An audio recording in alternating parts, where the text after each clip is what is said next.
Mother Bear blocked highway traffic. The reason was so shocking.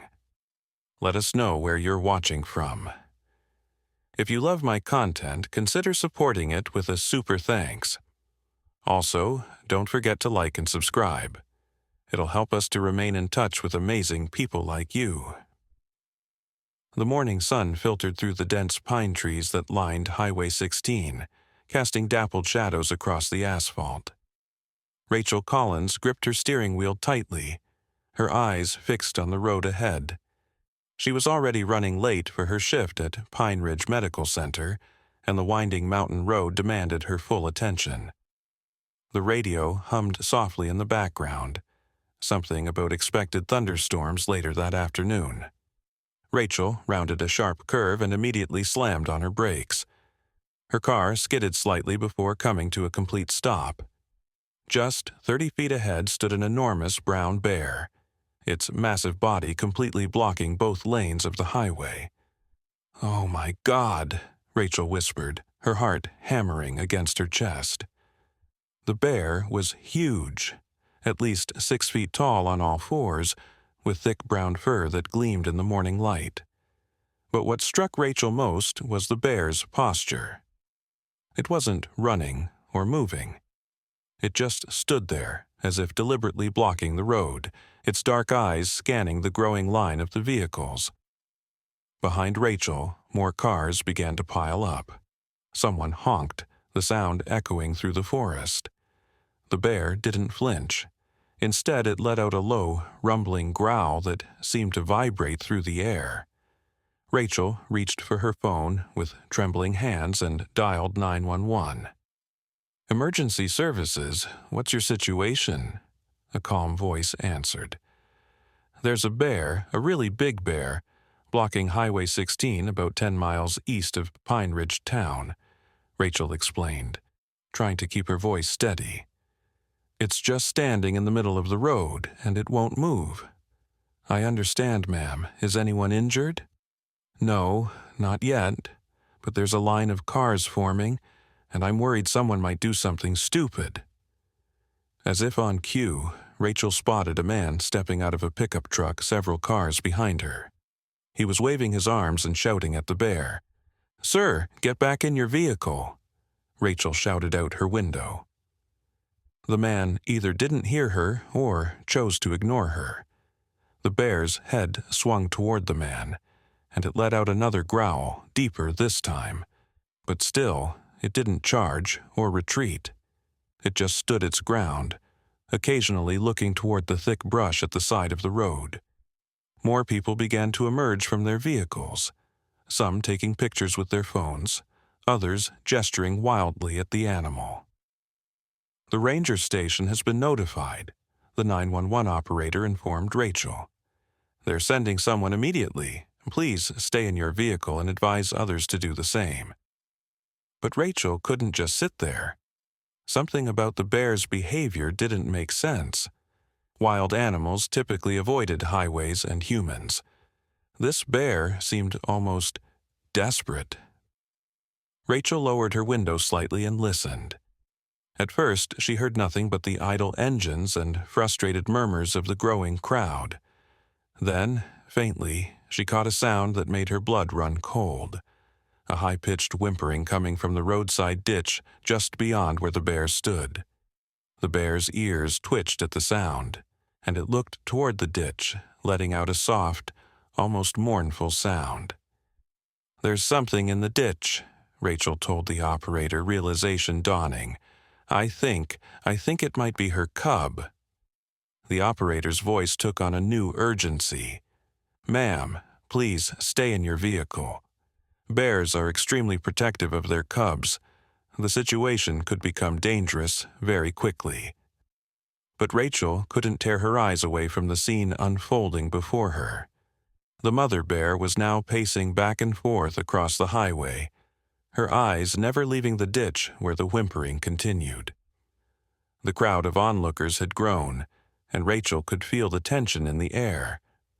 A red pickup truck pulled onto the shoulder about 50 yards behind the last car in line.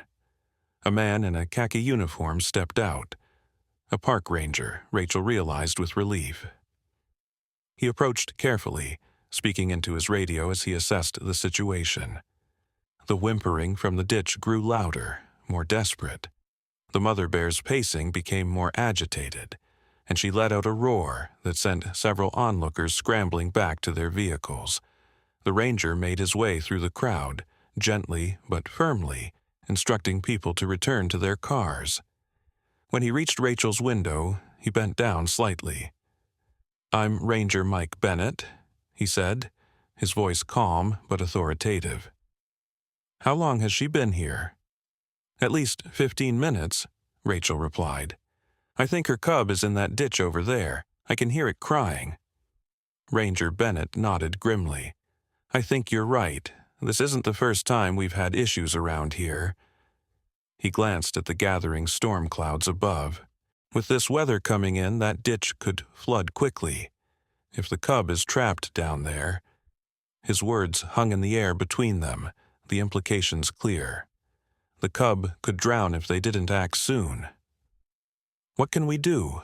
Rachel asked, surprised by her own question. She was already late for work, and this wasn't her problem. Yet she couldn't imagine simply driving away once the bear moved. "I've called for backup," Ranger Bennett said, "but they're at least 30 minutes out. I'm going to try to get a better look at the situation." The mother bear suddenly reared up on her hind legs, towering nearly 9 feet tall. The crowd gasped collectively. She dropped back down and charged a few steps toward a teenager who had ventured too close. Stopping just short of actually attacking, the message was clear: "Stay back." "That's it," Ranger Bennett muttered. "She's not being aggressive, she's being protective." He turned back to Rachel. "I need to clear these people out and get a better view of that ditch. Can you help me keep people in their cars?" Rachel hesitated only briefly before nodding. This was definitely not how she had planned to spend her morning, but there was no way she could leave now. Thunder rumbled in the distance as dark clouds gathered overhead. The first few raindrops began to fall, pattering softly on the road and the roof of Rachel's car. Time was running out for the bear cub in the ditch. Rachel stepped out of her car, the cool mountain air filling her lungs. The rain was coming down harder now, fat droplets splashing against the asphalt. She pulled her light jacket tighter around her shoulders and followed Ranger Bennett as he worked his way through the line of cars, urging people to stay inside their vehicles. "Please remain in your cars," he called out, his voice firm but calm. "This is a wild animal in distress. Your presence could agitate her further." Most people complied, but a burly man in a flannel shirt stood defiantly near his truck, arms crossed over his chest. "This is ridiculous," he growled. "I've got a delivery to make in Pine Ridge. Can't you just shoot the damn thing with a tranquilizer or something?" Ranger Bennett's expression remained neutral, but Rachel could see his jaw tighten. "Sir, tranquilizing the mother would leave the cub completely vulnerable, and the drug takes time to work. During that time, she could become more dangerous, not less. Please return to your vehicle." The man muttered something under his breath but reluctantly climbed back into his truck. Rachel felt a surge of admiration for the ranger's patience. "Do you have any experience with wildlife?" Ranger Bennett asked as they walked toward the front of the line. Rachel shook her head. "I'm a pediatric nurse, different kind of wild creatures."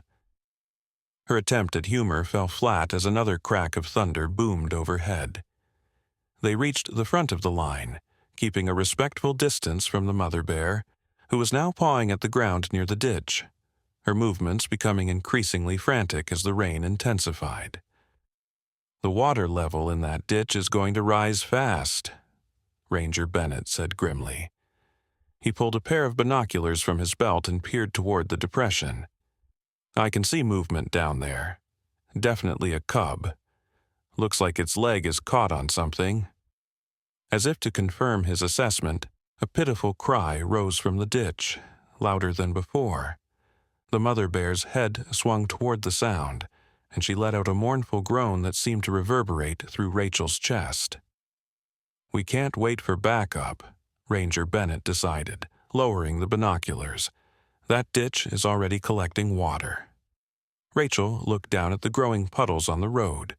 The rain was coming down steadily now, sheets of it washing across the highway. What's the plan? Before Ranger Bennett could answer, a commotion erupted from further back in the traffic line. A man was pushing his way forward, camera in hand. "That's Tyler Walsh," Ranger Bennett muttered. "Local wildlife photographer thinks he's Bear Grylls." Tyler, a lanky man in his 30s with a scraggly beard and expensive-looking rain gear, approached them with long, confident strides. "Mike, heard about the situation on the scanner. Got any plans to rescue the cub?" "Working on it," Ranger Bennett replied tersely. "You should stay back like everyone else." Tyler scoffed. "I've photographed more bears than you've written tickets. The mama isn't going to charge unless we get between her and the baby." Without waiting for a response, he raised his camera and began snapping photos of the distressed mother bear. The flash from his camera startled the bear. She whirled toward them, teeth bared, before turning back to the ditch where water was now visibly pooling. "Turn that flash off," Ranger Bennett ordered. Tyler lowered his camera with a sheepish look. "Sorry, force of habit," a woman's voice called out from a few cars back. "I might be able to help." Rachel turned to see a woman in her 50s hurrying toward them, her silver-streaked hair already soaked from the rain. She wore a veterinarian's scrubs under an open raincoat. "Dr. Samantha Hayes," the woman introduced herself breathlessly. "I work at the Wildlife Rehabilitation Center just outside of town. I heard about this on the emergency channel." Ranger Bennett's expression brightened slightly. "Sam, thank God. We've got a cub trapped in that drainage ditch.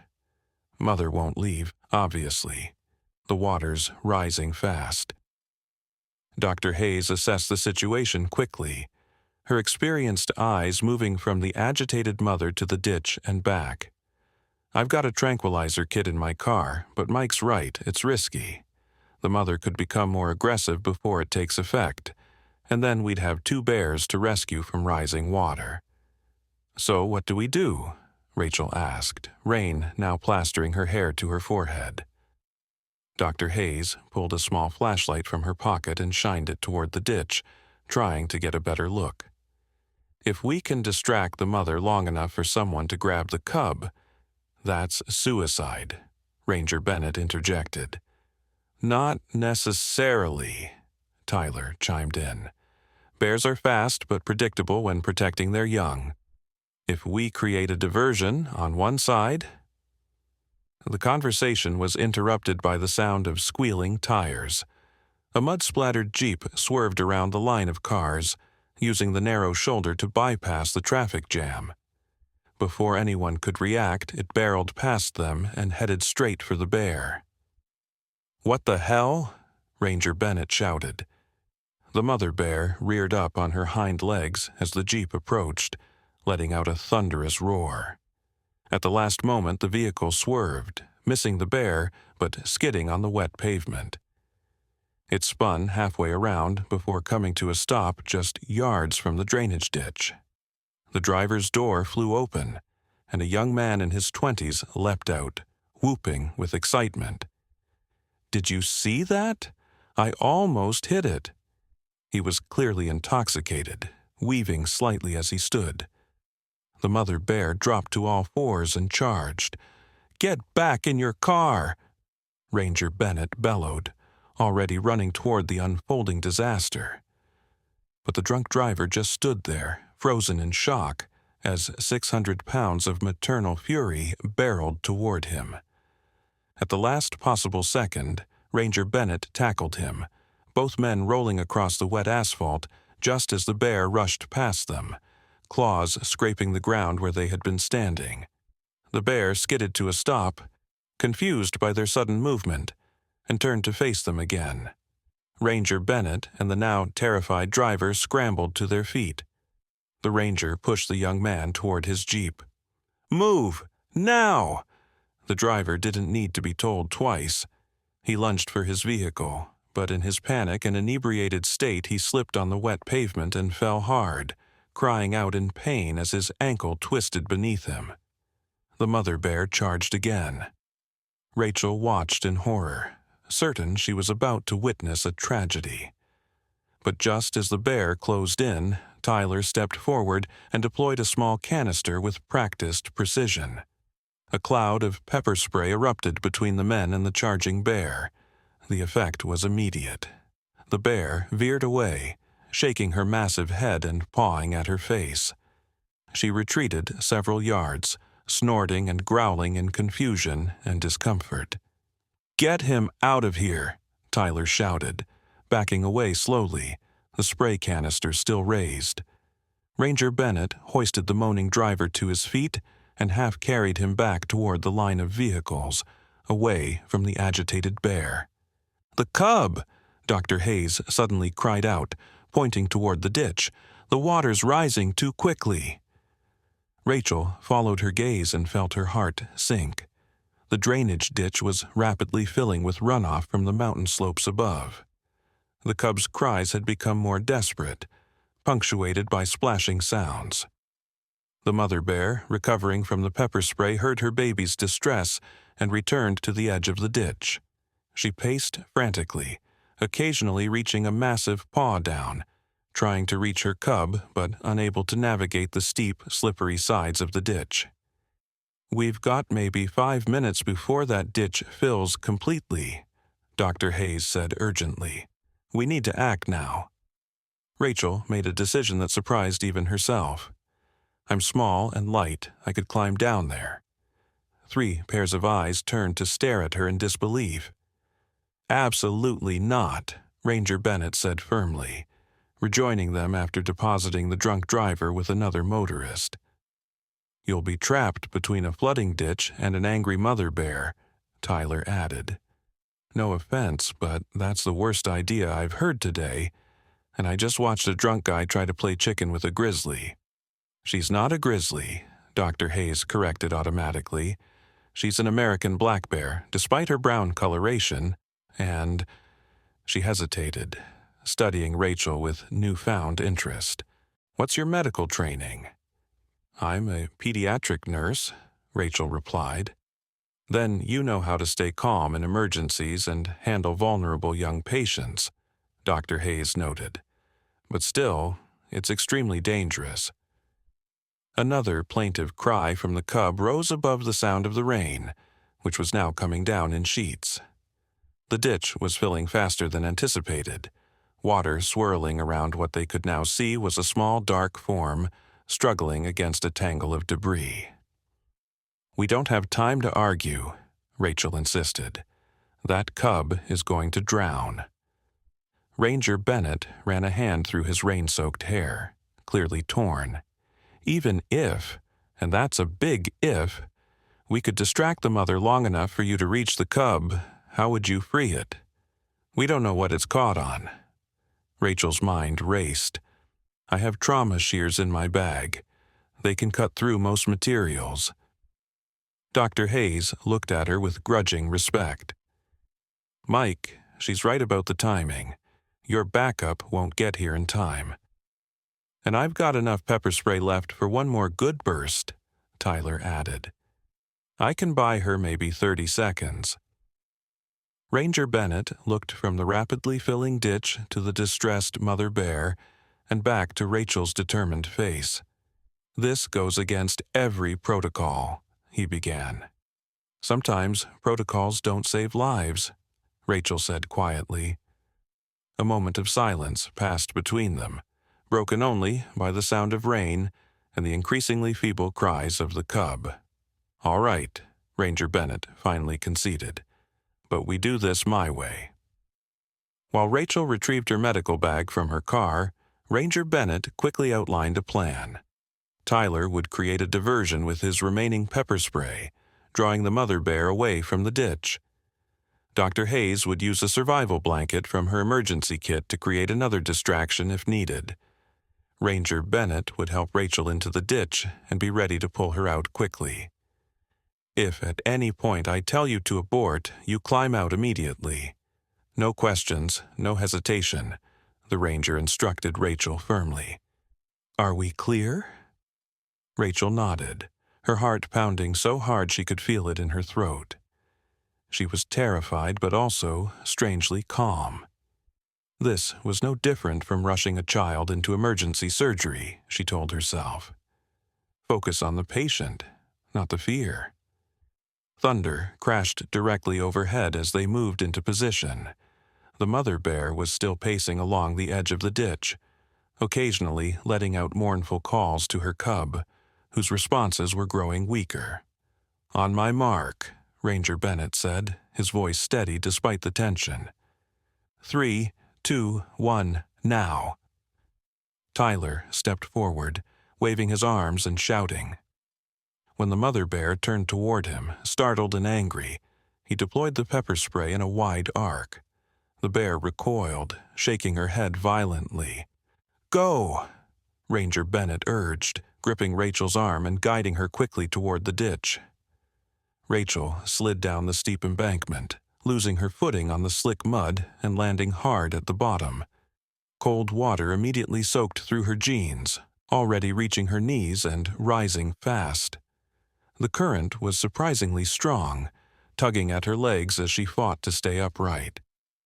Just a few yards away, tangled in a mess of branches, plastic bags, and what looked like an old fishing net, was the bear cub. It was smaller than Rachel had expected, probably no more than a few months old. Its dark eyes were wide with fear, its small body trembling from cold and exhaustion. Hey there, little one, Rachel said softly, approaching slowly to avoid frightening it further. Let's get you back to your mama. Above, she could hear shouting and the angry roars of the mother bear. She tried to block it out, focusing entirely on the cub. The water was now at her thighs and rising rapidly. The cub whimpered as she drew closer, trying weakly to pull away, but it was thoroughly entangled. Rachel could see that its back leg was caught in what appeared to be discarded fishing line, wrapped tightly around both the leg and a heavy branch that had wedged against the side of the ditch. Rachel reached into her waterproof medical bag and pulled out her trauma shears. Hold still, she murmured, knowing the animal couldn't understand her, but hoping her calm tone would help. This will just take a second. She carefully snipped at the fishing line, trying to avoid touching the cub directly. The water continued to rise, now reaching her waist, and the current was growing stronger with each passing second. Debris floated past her, leaves, twigs, plastic bottles, a testament to human carelessness that had led to this dangerous situation. Rachel! Ranger Bennett's urgent voice called from above. Hurry! We can't hold her off much longer. Rachel's fingers were growing numb from the cold water, making it difficult to manipulate the shears. The fishing line was wrapped more extensively than she'd initially thought, embedded in the cub's fur and cutting into its flesh. The cub whimpered pitifully as she worked. Almost there, she assured it, finally cutting through the last of the line. The cub immediately tried to move, but was still trapped by the branch and other debris. Rachel gently pushed the branch aside, freeing the small creature. But instead of trying to escape, the cub seemed too weak to move, its eyes half closed with exhaustion. Oh, no, you don't, Rachel muttered. You're not giving up now. Without hesitation, she scooped the cub into her arms, cradling it against her chest. It weighed perhaps 20 pounds, its fur sodden and cold against her. The water was now up to her chest, and the current threatened to knock her off her feet. She turned toward the side of the ditch where Ranger Bennett waited, his arm extended toward her. Throw the cub up first, he shouted over the roar of the water and the continued commotion behind him. Rachel hesitated, looking down at the vulnerable creature in her arms. What if it was injured internally? What if the fall hurt it further? Rachel, now! Making a split-second decision, Rachel secured her medical bag across her body and clutched the cub more tightly. "I'm coming up with it," she called back, starting to climb the slippery embankment one-handed. Her feet slipped on the mud, and she fell back into the water with a splash. The cub squealed in alarm, and from somewhere above Rachel heard an answering roar that made her blood run cold. "The mother's coming back!" Tyler's panicked voice shouted. "Sam, the blanket!" Rachel tried again to climb the slope, digging her feet into the mud and pulling herself up with her free hand. The cub clutched protectively against her chest.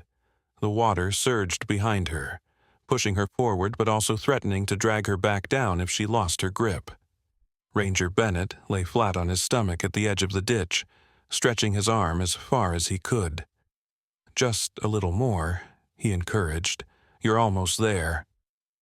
Rachel's muscles screamed with the effort, but she managed to reach high enough to grasp the ranger's hand. With a powerful heave, he pulled her up enough that she could scramble the rest of the way, collapsing onto the wet asphalt with the cub still held safely in her arms. "The mother!" Dr. Hayes cried in warning. Rachel looked up to see the massive bear charging toward them, having broken free from the distractions. Ranger Bennett positioned himself protectively in front of Rachel, but they all knew he could do little against the bear's fury. In a desperate move, Rachel gently placed the cub on the ground between herself and the oncoming mother, then backed away quickly. "Take your baby," she whispered. "It's okay now." The mother bear skidded to a halt just feet away from them, her eyes fixed on the small, bedraggled form of her cub. For a moment that seemed to stretch into eternity, no one moved. Even the spectators watching from their cars were completely silent. The cub lifted its head weakly and made a small, chirping sound. Its mother responded with a soft grunt, her previously aggressive posture softening visibly. With surprising gentleness for such a large animal, she nudged the cub with her snout, examining it carefully. Rachel held her breath, acutely aware that they were still in grave danger if the mother perceived them as a threat. But after a tense moment, the bear seemed satisfied that her cub was relatively unharmed. She gently took the scruff of the cub's neck in her mouth and lifted it, turning away from the humans and toward the forest. Before disappearing into the trees, the mother bear paused. She turned her head slightly, looking directly at Rachel for a brief moment. Their eyes met, and Rachel felt something pass between them. Not gratitude exactly, but a kind of acknowledgement. Then the bear and her cub vanished into the underbrush, leaving only swaying branches to mark their passage. For several seconds, no one spoke. Then Ranger Bennett let out a long, shaky breath. "In 15 years as a ranger, I have never seen anything like that." "Did you get that on camera?" someone called from the line of cars. Tyler, who had indeed been documenting the rescue, nodded numbly. Every second of it. Rachel suddenly realized she was shivering violently, her clothes soaked through, and her body coming down from the adrenaline high. Dr. Hayes draped a survival blanket around her shoulders. "That was either the bravest or the most foolish thing I've ever witnessed," the veterinarian said, but her tone was warm with admiration. "Probably both." Ranger Bennett radioed his colleagues to update them on the situation and cancel the emergency response. "The mother and cub have left the scene," he reported. "Highway should be clear to reopen shortly." As if on cue, the rain began to ease, the storm moving off as quickly as it had arrived. Sunlight broke through the clouds, casting golden beams through the dripping trees. Rachel stared at the spot where the bears had disappeared, hardly believing what had just happened. She had touched a wild bear cub, had locked eyes with its mother, had been part of something primal and powerful that few humans ever experienced. "You're going to need a tetanus shot and probably some antibiotics," Dr. Hayes said, examining a scratch on Rachel's arm that she hadn't even noticed receiving. "Bear cubs may be cute, but they're not exactly clean." Rachel nodded absently, still processing. "I'm supposed to be at work right now," she said, the statement sounding ridiculous even to her own ears. "I'm a pediatric nurse and I'm late for my shift because I rescued a bear cub." Tyler laughed, the sound breaking the lingering tension. "That's going to be one hell of an excuse note." Ranger Bennett smiled for the first time since Rachel had met him. "I'll personally vouch for you, though I'm not sure your supervisor will believe it without evidence." As if the universe had a sense of humor, at that moment a news van pulled up behind the line of cars. A reporter and cameraman jumped out, clearly having heard about the incident on the emergency channels. "Looks like you're about to be famous," Dr. Hayes remarked dryly. Rachel groaned. Fame was the last thing she wanted. She was wet, cold, scratched, and desperately in need of a hot shower and clean clothes. But as the reporter approached, microphone in hand, Rachel realized that this story was bigger than her discomfort. "Can you tell us what happened here?" the reporter asked, extending the microphone toward Rachel. Rachel looked at her mud-covered clothes, then at the faces of Tyler, Dr. Hayes, and Ranger Bennett. Finally, she gazed toward the forest where the mother bear and her cub had disappeared.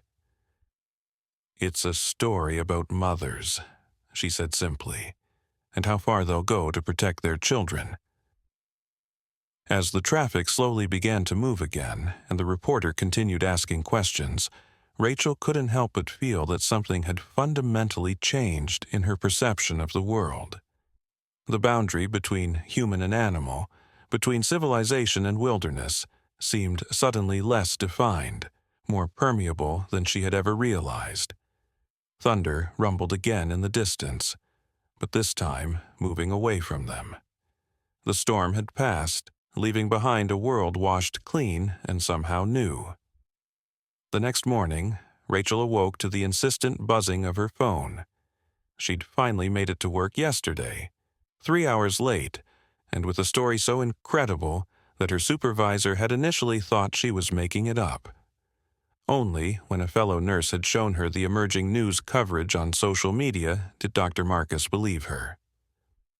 Rachel had been sent home early, diagnosed with mild hypothermia, and prescribed a course of antibiotics for the cuts and scratches she'd sustained. The hot shower and 12 hours of sleep had helped, but her muscles still ached as if she'd run a marathon. She fumbled for her phone, squinting at the screen. 17 missed calls, 43 text messages, over 100 email notifications, and her social media accounts had apparently exploded overnight. "What on earth?" she muttered, scrolling through the notifications in confusion. She opened the most recent text from her friend Alicia. "OMG, you're famous. They're calling you the Bear Whisperer. Channel 5, CNN.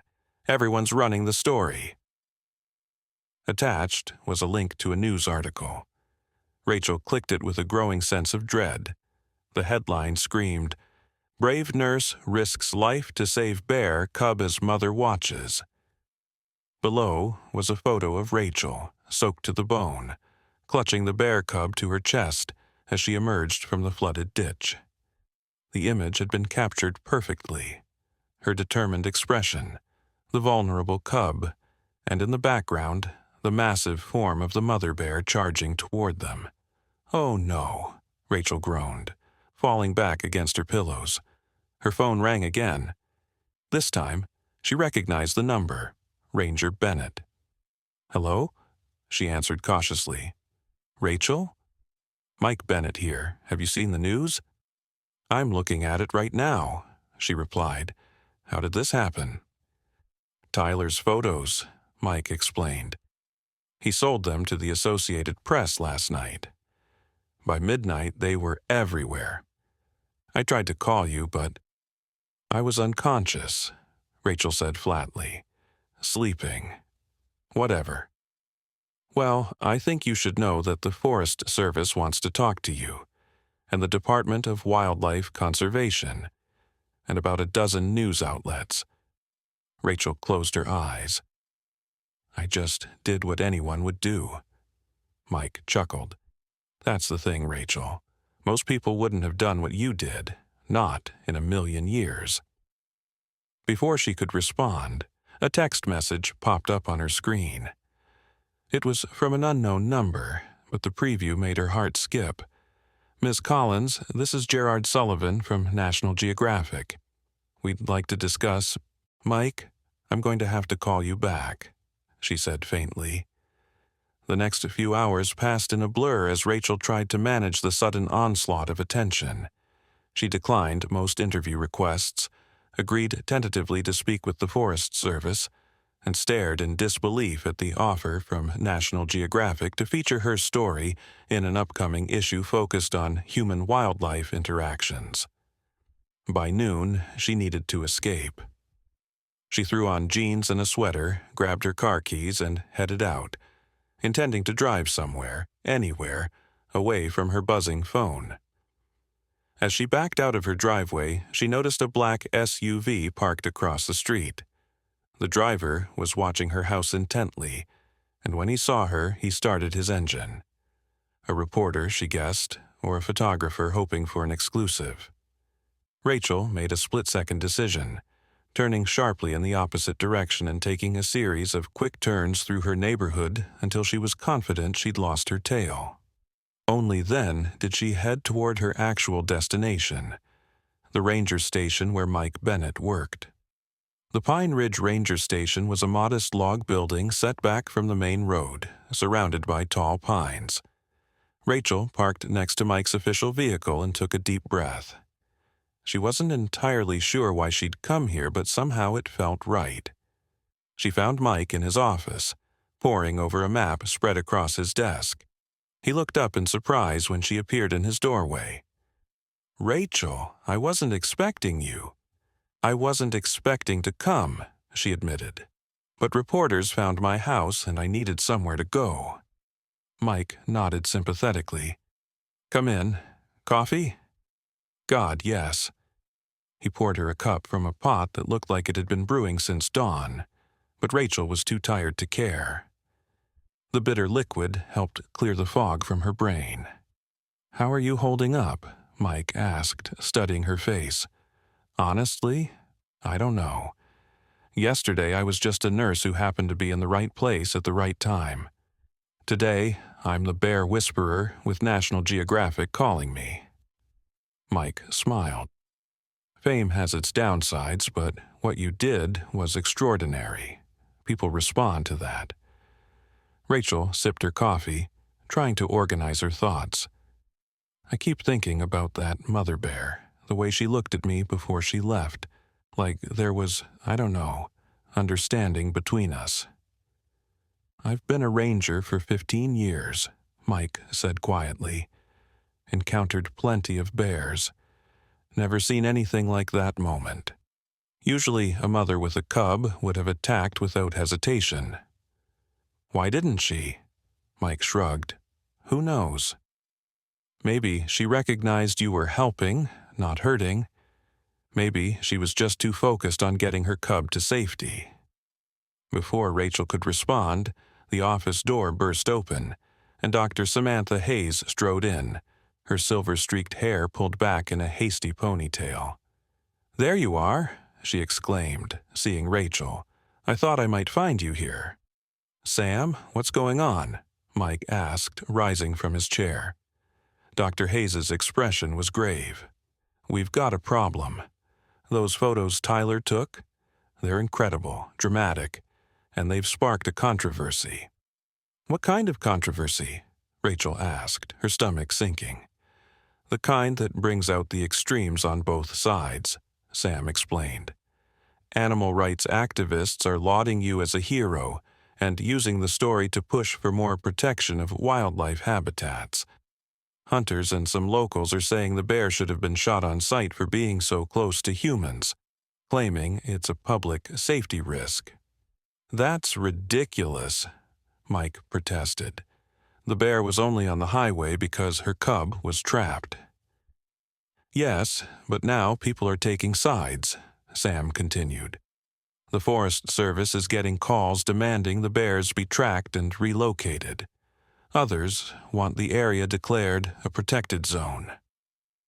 Rachel set down her coffee cup with a thunk. "This is insane. All I did was help a baby animal that was drowning. Welcome to the intersection of wildlife management and public opinion," Sam said wryly. "It gets messy fast." Mike's radio crackled to life. "Bennett, come in." He grabbed the handset. "Bennett here. We've got a situation on Forest Road 22, a voice reported. A group of wildlife photographers and about a dozen protesters are blocking access. They're claiming they spotted the mother bear and cub from yesterday." Mike closed his eyes briefly. "Copy that. I'm on my way." He clipped the radio back to his belt and looked at Rachel and Sam. "Either of you want to come along? Might be good to have a medical professional present just in case." Rachel hesitated.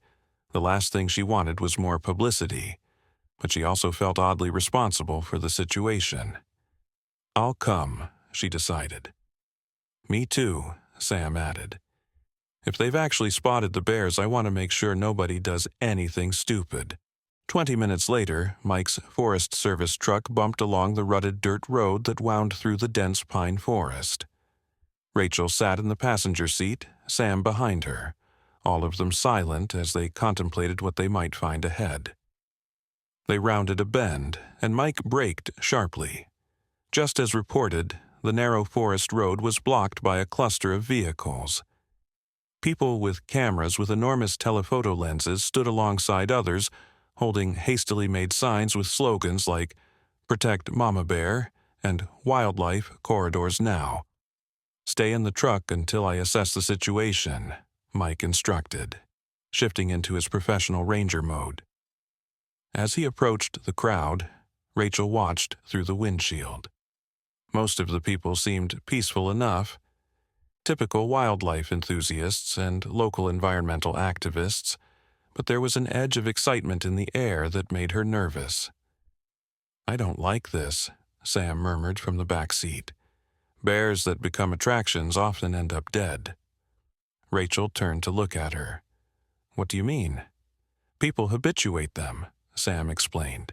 "Feed them, get too close for photos. The bears lose their fear of humans, start approaching populated areas looking for easy food. Then they're labeled problem bears and are either relocated or euthanized." "That's horrible," Rachel said, her chest tightening.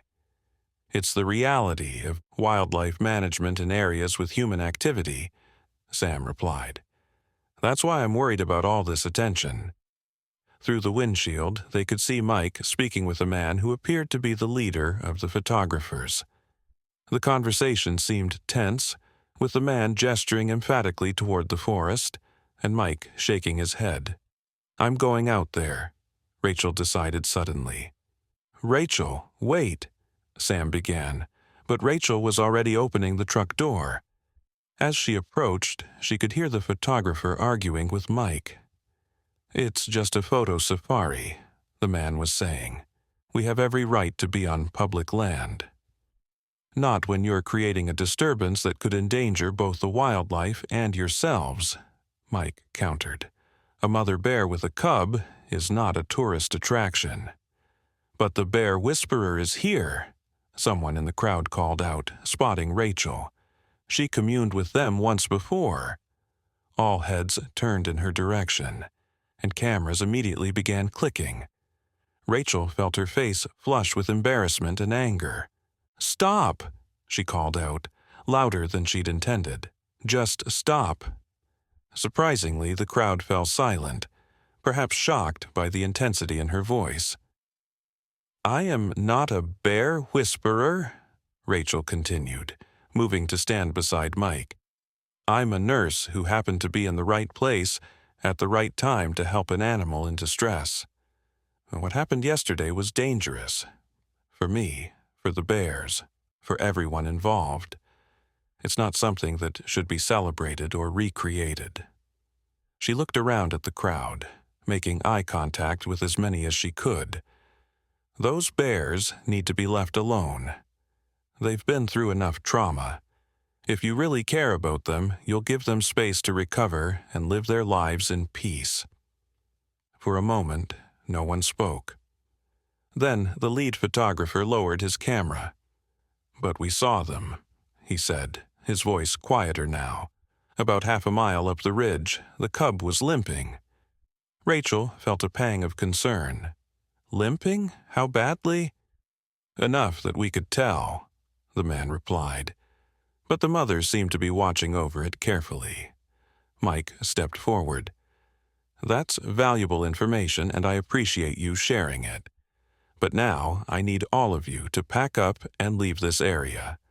The Forest Service needs to assess the situation without a crowd present." "We'll go," the photographer agreed reluctantly, "but on one condition. Miss Collins gives us a brief interview about her experience yesterday. Just 5 minutes." Rachel felt Mike stiffen beside her, ready to refuse on her behalf, but she put a hand on his arm. "It's okay," she said quietly. Then, to the photographer, 5 minutes. And then everyone leaves. "Deal?" The man nodded eagerly. Rachel gave a brief, carefully worded interview, emphasizing the dangers of approaching wildlife and the importance of proper disposal of fishing line and other waste that could harm animals. She deliberately avoided any language that might romanticize her encounter with the bears or encourage others to seek similar experiences. True to their word, the crowd dispersed after the interview, leaving just Mike's truck on the forest road. Sam joined them as the last vehicle pulled away. "That was well handled," she told Rachel. "But now we have a potentially injured cub to worry about." Mike was already on his radio, calling for backup. "I want to check out the location where they spotted the bears," he explained. "If the cub is seriously injured, we may need to intervene." "You'd separate it from its mother?" Rachel asked, alarmed. "Only as an absolute last resort," Sam assured her. "But if that leg is badly infected, or the cub can't keep up with its mother, it won't survive in the wild." The thought made Rachel's chest ache. After everything the mother bear had gone through to save her cub, the idea of humans taking it away seemed unbearably cruel. "Can I come with you?" she asked. "To check on them?" Mike and Sam exchanged glances. "It's not standard procedure," Mike began. "Nothing about this situation has been standard procedure," Rachel pointed out. "Besides, I've already had contact with both bears. Maybe that will help somehow." Against his better judgment, Mike agreed to let Rachel accompany them, but only if she promised to stay back and follow instructions exactly. With Sam's truck arriving as backup, they set off on foot up a narrow trail that wound along the ridge. The forest was quiet in the aftermath of the storm, droplets of water still clinging to the pine needles and sparkling in the dappled sunlight. Under different circumstances, Rachel would have found the hike beautiful and peaceful. But now, every rustle in the underbrush made her tense, scanning for signs of the bears. After about 20 minutes of hiking, Mike held up a hand, signaling them to stop. He pointed silently to a small clearing ahead, where a fallen tree had created a natural shelter. And there, partially obscured by the trunk, was the mother bear. She was lying on her side in a patch of sunlight, seemingly asleep. Nestled against her was the cub, its dark fur still looking matted and bedraggled. The mother's massive body curved protectively around her baby, one paw resting gently on its back. Even from a distance, Rachel could see that the cub's back leg was extended at an awkward angle.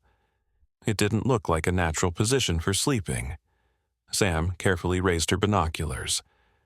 "The leg is definitely injured," she whispered after studying the animals for a moment.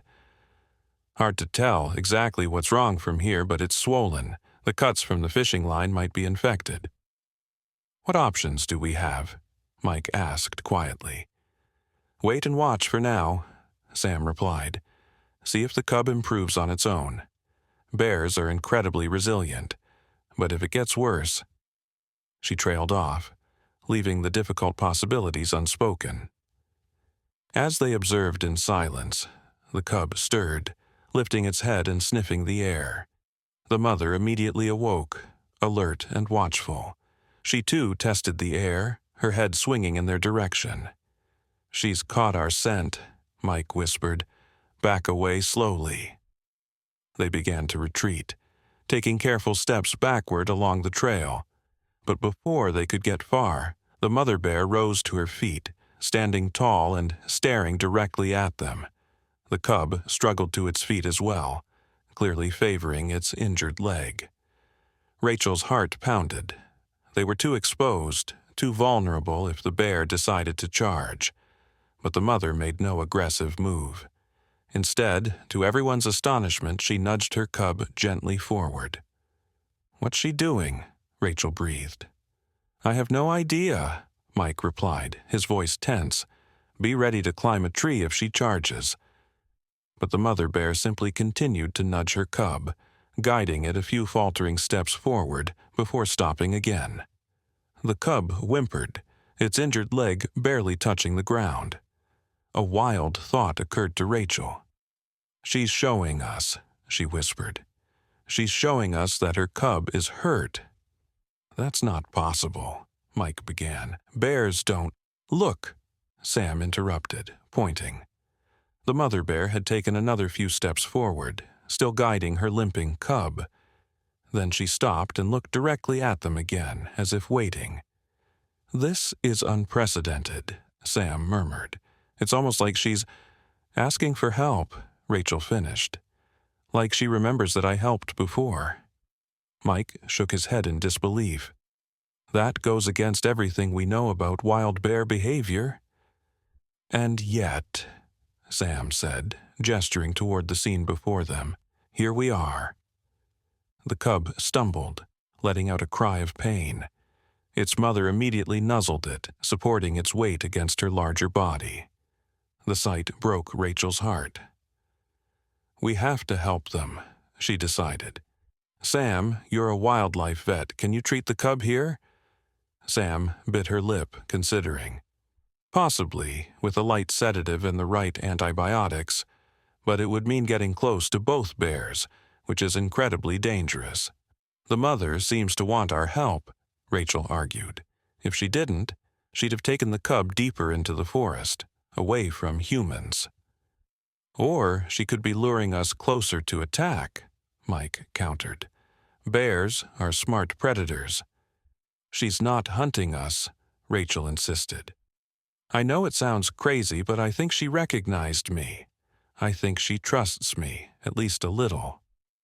Sam and Mike exchanged dubious glances, but the scene before them defied conventional explanation. The mother bear continued to watch them expectantly, neither retreating further into the forest nor showing signs of aggression. "I have a tranquilizer kit in my truck," Sam said finally. "I could sedate both bears, treat the cub's leg, and they could wake up together without ever feeling threatened." "And if the mother charges while you're approaching with the tranquilizer?" Mike asked. "That's where you come in," Sam replied grimly. "You've got the rifle." Mike's expression hardened. "I really don't want to shoot that bear." "Then let's hope it doesn't come to that," Sam said. She turned to Rachel.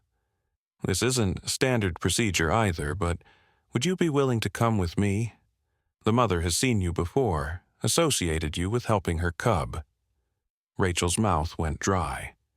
The thought of approaching the massive wild animal deliberately was terrifying, but the memory of those intelligent eyes meeting hers, That moment of connection after the rescue compelled her to nod.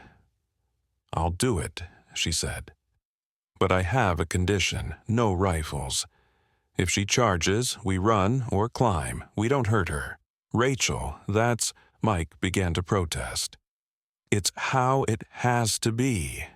Rachel cut him off. "I won't be part of anything that might orphan that cub after everything they've been through." There was a tense silence as Mike struggled with his training and instincts. Finally, he nodded reluctantly.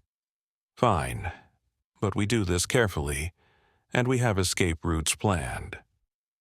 While Sam returned to her truck for the tranquilizer kit and medications, Mike and Rachel maintained their position, keeping the bears in sight but not approaching any closer. The mother and cub had settled again, the cub lying down while its mother remained sitting upright, watchful. "You realize how crazy this is, right?" Mike said quietly as they waited. "In 15 years, I've never heard of a wild bear seeking human help." "Maybe most humans don't give them the chance," Rachel replied. "We're so quick to fear them, to see them as threats." Mike glanced at her curiously. "You weren't afraid yesterday." "I was terrified," Rachel admitted.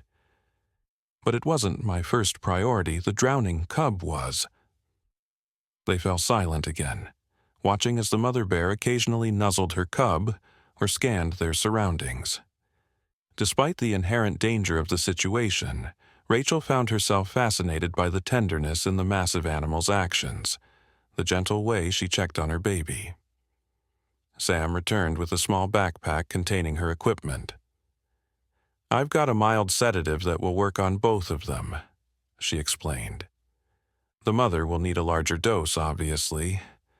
I've also brought antibiotics and materials to clean and dress the cub's wound." "How do we do this?" Rachel asked. "Ideally, I'd shoot the tranquilizer darts from a distance," Sam said. "But I'm worried that might spook the mother into running or charging. If she runs with the cub, it could worsen the injury." "So we approach slowly," Mike guessed. Sam nodded. "Rachel first, since the mother has seen her before." Speaking calmly, moving predictably. "I'll be right behind with the tranquilizer gun ready. Mike, you stay back as our lookout, but close enough to climb the same trees we would if things go south." They spent several minutes identifying the best approach path and escape routes, designating climbable trees, and establishing hand signals to communicate without speaking. When everyone was clear on the plan, Sam loaded the tranquilizer gun and nodded to Rachel. "Ready whenever you are," she said quietly. Rachel took a deep breath, trying to calm her racing heart. She thought of the moment yesterday when the mother bear had looked into her eyes before disappearing into the forest. There had been something there, not gratitude exactly, but recognition, understanding. She clung to that memory as she took her first step into the clearing. "Hey there," she called softly, using the same gentle tone she'd used with the cub in the drainage ditch. "Remember me? We're here to help again." The mother bear's head snapped toward her, ears alert. Behind her, Sam tensed, the tranquilizer gun half raised, but the bear made no aggressive move, though her eyes tracked Rachel's every step. "Your baby's leg needs help," Rachel continued, taking another slow step. "We can make it better." The cub lifted its head at the sound of her voice, watching curiously. It tried to rise but whimpered and settled back down when weight touched its injured leg. Rachel was now about 30 feet from the bears, close enough to see the intelligence in the mother's eyes, the wariness, but also what seemed like desperate hope. It was a look Rachel had seen in the eyes of human parents in the pediatric ward, that universal parental desire to relieve their child's suffering. "Sam's going to help you both take a little nap," Rachel explained, knowing the bears couldn't understand her words, but hoping her calm tone was reassuring. "When you wake up, your baby will feel better." She took another step closer. 25 feet now, The mother bear huffed, a warning sound, but still didn't charge or flee. Rachel stopped, waiting. After a moment, the bear seemed to relax slightly. "That's good," Rachel encouraged. "You're doing great."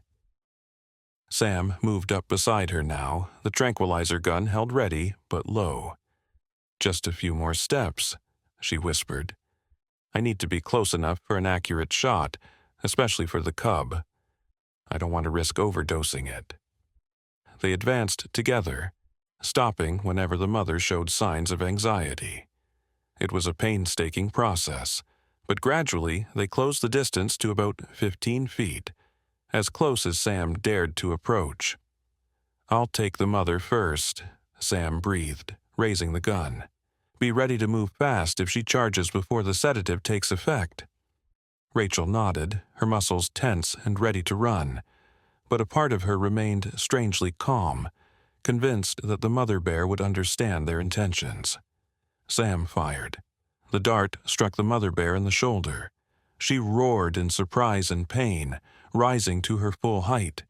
For one terrifying moment, Rachel was certain she would charge. But instead, after a shake of her massive head, the bear turned to check on her cub, who was cowering against the fallen tree trunk. "Come on," Sam whispered urgently. "Let's back up while the sedative works." They retreated several steps, watching as the mother bear's movements gradually became slower, more uncoordinated. She shook her head repeatedly as if trying to clear it. After what felt like an eternity, but was probably only a couple of minutes, her legs buckled, and she sank to the ground beside her cub. The cub nuzzled its mother anxiously, whimpering in confusion. Sam quickly loaded a second, smaller dart. "Poor little one," she murmured as she took aim. "This will make everything better." The second shot was perfect, and within minutes both bears lay unconscious on the forest floor. Only then did Mike approach from his position among the trees. "I can't believe that worked," he said, an edge of awe in his voice. "I was sure she'd charge." Sam was already kneeling beside the cub, her experienced hands gently exploring the injured leg. "Let's work quickly. They'll be out for about half an hour, but I don't want to push it." Rachel knelt on the cub's other side, marveling at the opportunity to examine the wild animal up close. Its fur was coarser than she'd expected, its small body surprisingly solid and muscular despite its youth. Its peaceful face, eyes closed in sedated sleep, looked almost dog-like in its innocence. "The good news is, there's no break," Sam announced after her examination. "The bad news is, there's a nasty infection brewing from where the fishing line cut into the muscle. Poor little guy must be in a lot of pain." She opened her kit and began cleaning the wound, which was red and swollen, but thankfully not as deep as Rachel had feared. Sam applied antibiotic ointment, then administered an injection of antibiotics. "This should kick in quickly," she explained as she worked. "Bears have incredible immune systems. With the infection under control, he should be able to walk better within a day or two." "He?" Rachel asked. Sam smiled slightly. "Yes, it's a male cub. Probably born this past winter, making him about 3 or 4 months old." "Will he be okay?" Mike asked, keeping a wary eye on the mother bear despite her sedated state. "I think so," Sam replied, wrapping a light protective bandage around the cub's leg. "The bandage will probably come off within a day, but by then it will have done its job of keeping the wound clean during the critical first hours after treatment." She administered a second injection, a little boost of anti-inflammatory medicine for the pain and swelling, she explained. "And we're done. Let's back away now and let them wake up naturally." They retreated to the edge of the clearing, watching from behind the safety of several large pine trees. The mother bear was the first to stir, about 40 minutes after being darted. She shook her massive head groggily, then immediately checked on her cub, nosing him anxiously. The cub woke shortly after, appearing disoriented at first, but as the sedative wore off, he attempted to stand, and, to everyone's delight, put weight on the injured leg with only a slight hesitation. "It's already helping," Sam whispered, satisfaction evident in her voice. "The anti-inflammatory is reducing the pain." The mother bear rose to her feet, still somewhat unsteady from the lingering effects of the sedative. She looked directly toward their hiding spot, her nose working as she caught their scent.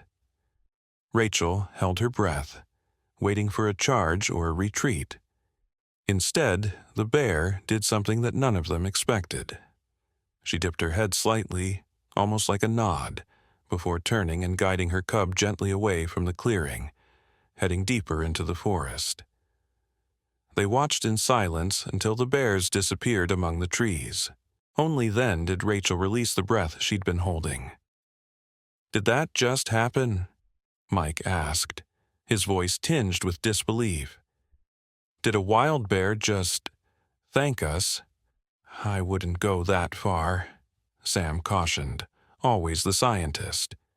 "But she definitely made a choice not to see us as threats. That's remarkable enough." But Rachel wasn't listening to their debate. She was thinking about connections between humans and animals, between mothers across species, between wilderness and civilization. Something profound had happened here, something that defied easy explanation or categorization. As they hiked back to the vehicles, Rachel felt a shift in her perspective, a new understanding of her place in the natural world. She had touched something primal these past 2 days, had glimpsed a world where the boundaries between species could blur, if only momentarily, in moments of compassion and need. "What happens now?" she asked as they reached the forest road. "Now," Mike said, "we give them space. The best thing we can do for those bears is to keep people away and let them live their lives as nature intended. But we'll check back in a few days," Sam added, "just to make sure the cub is improving, discreetly, of course." Rachel nodded, understanding the wisdom in their approach.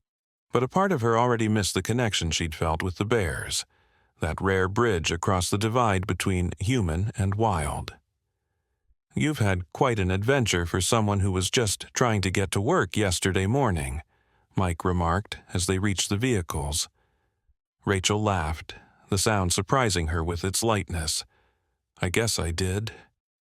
"Adventure has a way of finding certain people," Sam observed.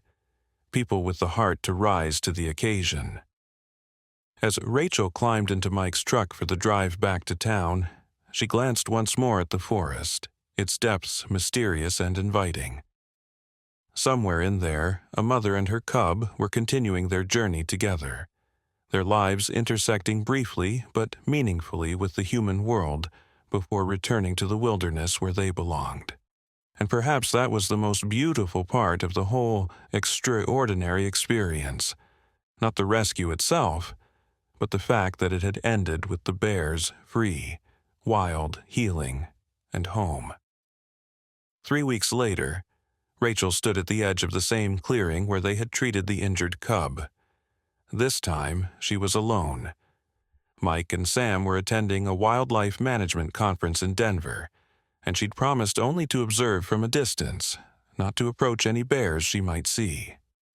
The forest was different now, summer fully established.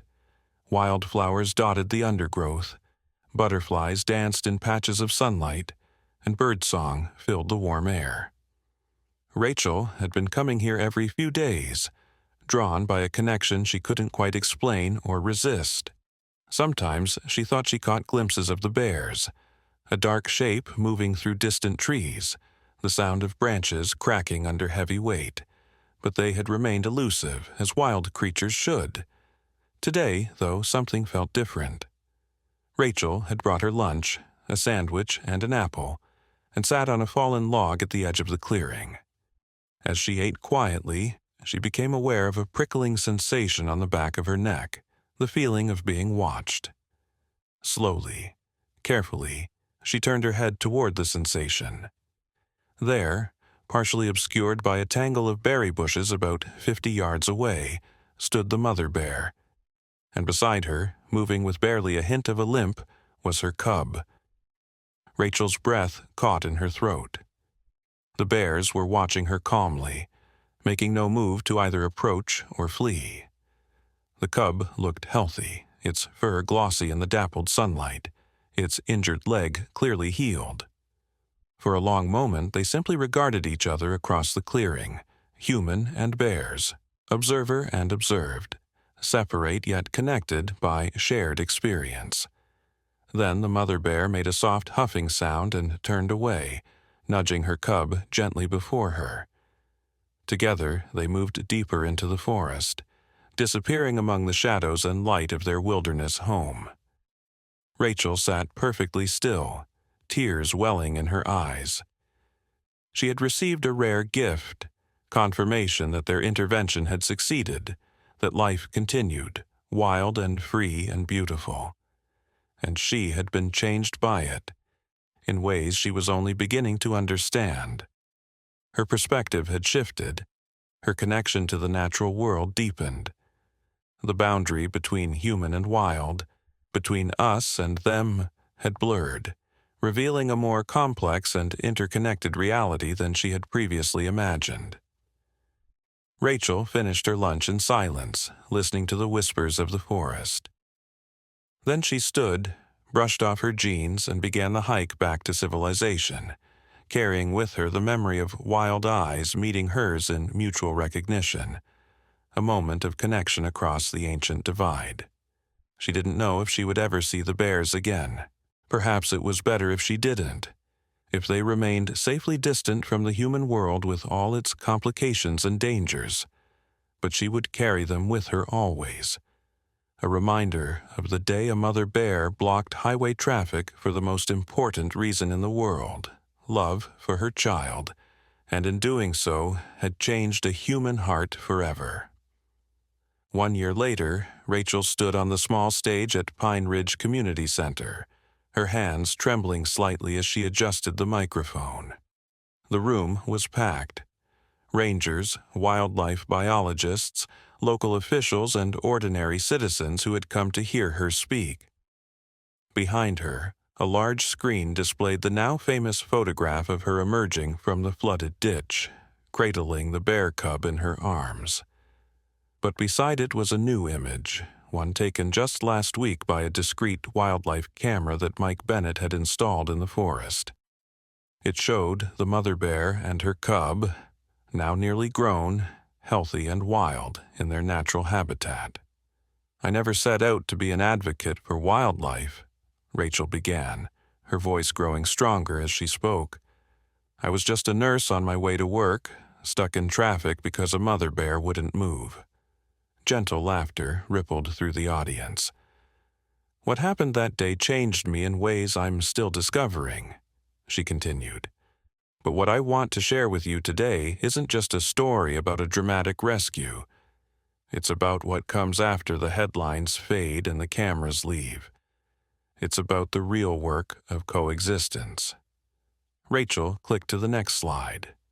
A map of the newly established wildlife corridor that now protected 60 miles of forest connecting two previously isolated wilderness areas. The corridor included the section of Highway 16 where the bear had made her stand, now featuring a wildlife underpass that allowed animals to safely cross beneath the road. "This is what a mother bear's love accomplished," Rachel said, gesturing to the map. "Not just the rescue of her cub, but a rethinking of how we share our world with the creatures who were here long before us." The Pine Ridge Wildlife Corridor had been a collaborative effort, born from the widespread attention Rachel's story had received.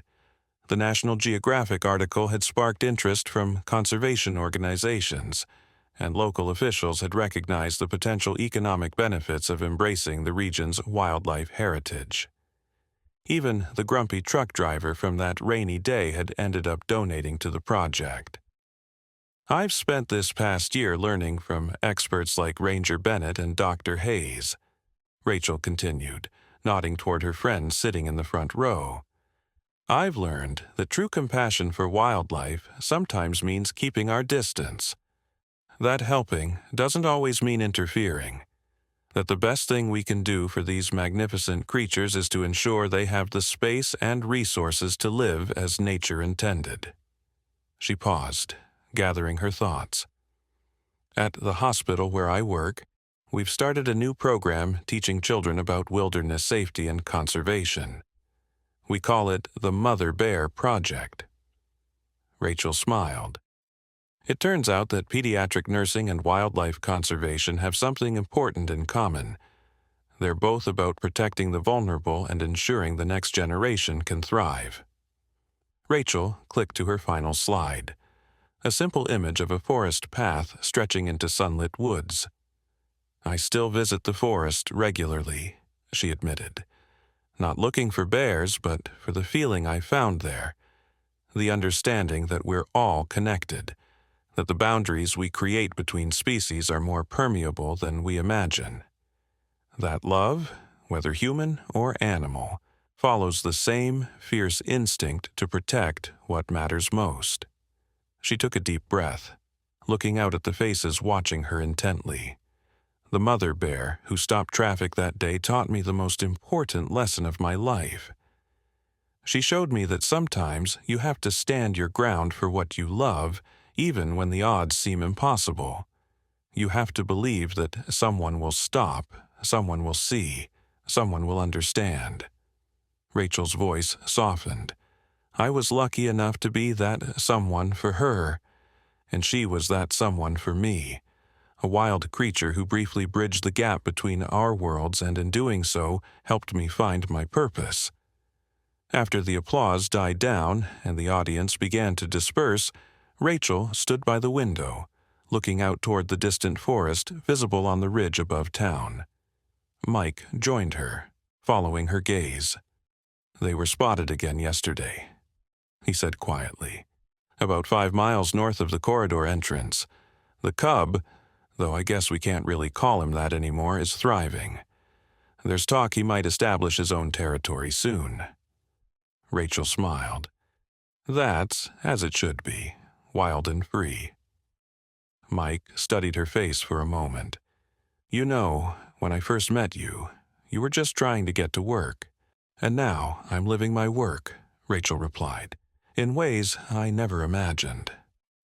She had continued her nursing career but had reduced her hours to make time for her conservation work. The Mother Bear Project was growing, reaching schools throughout the region. And next month she would begin courses in wildlife biology, the first step toward a second career that would integrate her medical knowledge with her passion for conservation. As they walked together toward the parking lot, the setting sun cast long shadows across the pavement. Above them, an eagle soared on thermal currents, free and wild against the fading light. Do you ever wonder if she remembers you? Mike asked suddenly. Rachel considered the question. I don't know, she said honestly.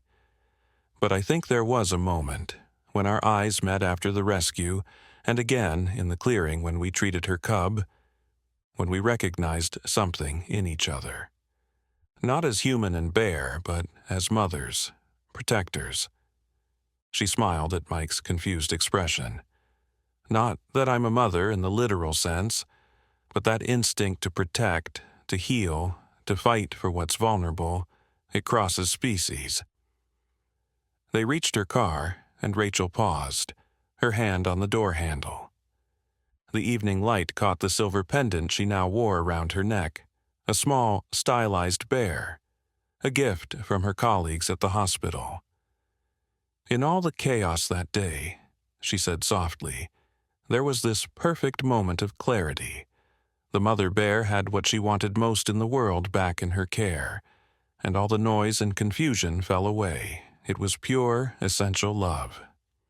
She opened her car door. That's what I try to remember when things get complicated, when politics or funding or bureaucracy threatens the work we're doing. That moment of pure purpose. It keeps me grounded. Mike nodded, understanding in his eyes. "See you Friday for the school presentation." "Wouldn't miss it," Rachel confirmed. "Those fourth graders ask the best questions." As she drove home, the road wound along the base of the mountains, the same route she had taken that fateful day.